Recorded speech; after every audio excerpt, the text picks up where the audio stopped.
चैत्र नवरात्रि में भी मां दुर्गा की 9 दिन पूजा क्यों की जाती है? इसके पीछे कुछ महत्वपूर्ण धार्मिक और पौराणिक कारण हैं। एक, ब्रह्मा जी द्वारा सृष्टि की रचना। पुराणों के अनुसार भगवान ब्रह्मा ने चैत्र मास की प्रतिपदा पहले दिन को सृष्टि की रचना की थी। यही कारण है कि यह समय बहुत पवित्र माना जाता है और इस समय शक्ति की उपासना की जाती है। मां दुर्गा को सृष्टि की आदि शक्ति माना जाता है, इसलिए उनकी आराधना इस समय करना विशेष फलदायी माना गया है। 2. देवताओं की शक्ति आराधना। पौराणिक मान्यताओं के अनुसार देवताओं और राशियों ने चैत्र मास में मां दुर्गा की उपासना कर उनसे शक्ति प्राप्त की थी। यह समय साधना और तपस्या के लिए उत्तम माना गया है, क्योंकि इस दौरान वातावरण शुद्ध होता है और आत्मशुद्धि की प्रक्रिया तेज होती है। 3. ऋतु परिवर्तन और आत्मशुद्धि।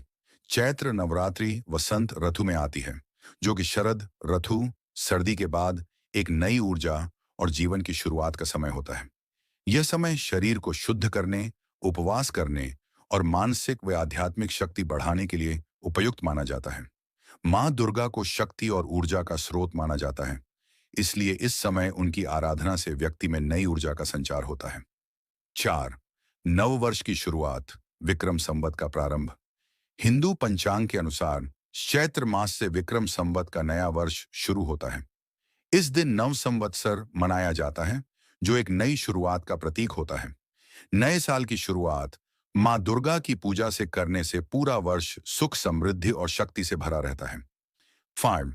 शक्ति की साधना के लिए अनुकूल समय। ऋषियों और साधकों के लिए नवरात्रि का समय विशेष रूप से साधना और तपस्या के लिए सर्वोत्तम माना जाता है।